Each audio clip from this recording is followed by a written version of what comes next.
The Yes Bank 81 bond saga is far from over, while Google faces a new regulatory standoff at the home turf, and Air India changes its liquor serving policy following P-Gate. All this and more on Business Plus, your definitive edge to business and economy.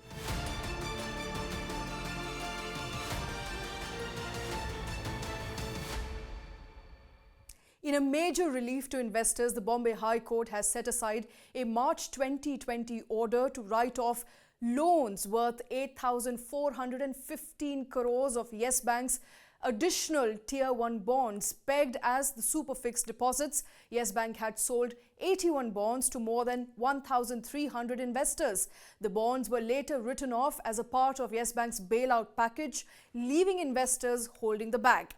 Now, 81 bonds are, remember, unsecured bonds with no maturity date or a call option. This means that investors do not get their money back unless the issuer calls back these bonds. While they offer higher returns to investors compared to conventional bonds, 81 bonds are considered high risk as banks can stop paying interest in case of an institutional failure. The issuing bank also have the option to write off these bonds. Now, this is exactly what happened in Yes Bank's case. In December 2016, the bank raised 3,000 crore through 81 bonds, offering a coupon of 9.5%. Yes Bank allegedly missold these bonds as hybrid instruments that carried a risk profile similar to that of fixed deposits. However, when Yes Bank's house of cards collapsed, so did the hopes of bond investors to recoup their money. In March 2020, Yes Bank was facing an existential crisis, burdened by a rise in bad loans and a lapse in corporate governance. RBI stepped in to save the day. It superseded the board, placed the bank under moratorium and temporarily froze deposits withdrawal. RBI also allowed Yes Bank to write off 81 bonds worth 8,415 crore. A prolonged legal battle then ensued, which culminated with last week's order, which has now set aside decision to write off these bonds. Yes Bank now plans to challenge the Bombay High Court's order in the Supreme Court. Joining us now is our legal expert Ashok Bagadia. Ashok, what do you think is the road ahead for 81 bond holders in this case?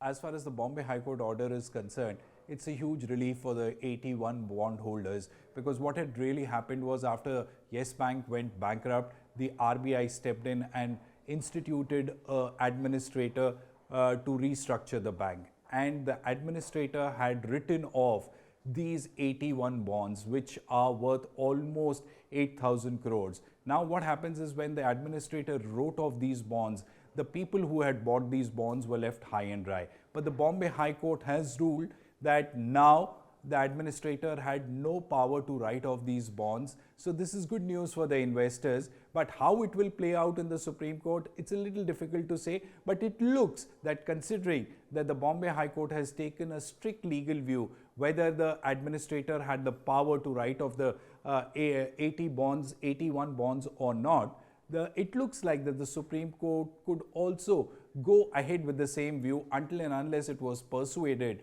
by the RBI or the Union of India otherwise. But all in all, it looks like the investors who put their money in the Yes Bank 81 bonds could actually not be left high and dry, and they could get some return on their monies. All right, some good news there for 81 bond holders. Shifting focus now, in more trouble for Google, the US Justice Department and as many as 8 states have sued internet giant Google for illegal monopoly over online advertising. This is the 5th US federal lawsuit against the Alphabet-owned company since 2020. The allegations are more or less similar across the globe. Google abused its market dominance and indulged in anti-competitive practices. Google has corrupted legitimate competition in the ad tech industry. The US government said in its complaint it has done so by buying up competitors and steering potential customers to its own products. The Justice Department first sued Google, remember, in 2020 for violating antitrust laws to maintain dominance in search engine. A similar sentiment was also echoed back in India in October of 2022. The Competition Commission of India fined Google for $200 million in a series of antitrust rulings. The watchdog alleged that Google compels smartphone makers to pre-install its own suite of apps that include Search, Chrome, Google Maps, and Gmail.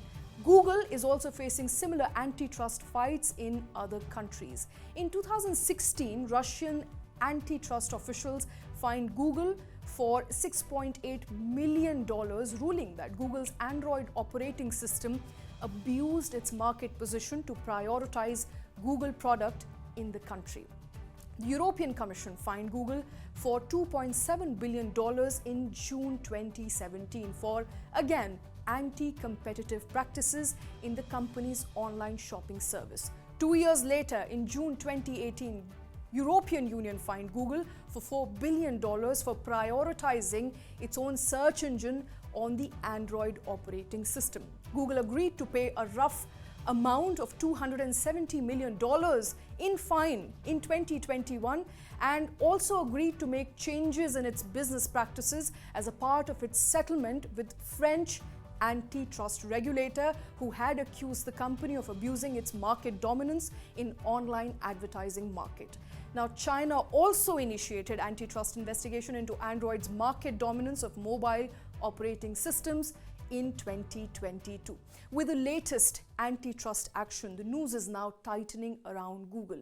It is caught in a global regulatory net as governments across the world are forcing the internet giant to change the way it conducts business in their countries. Ashok joining us back with Newsroom View.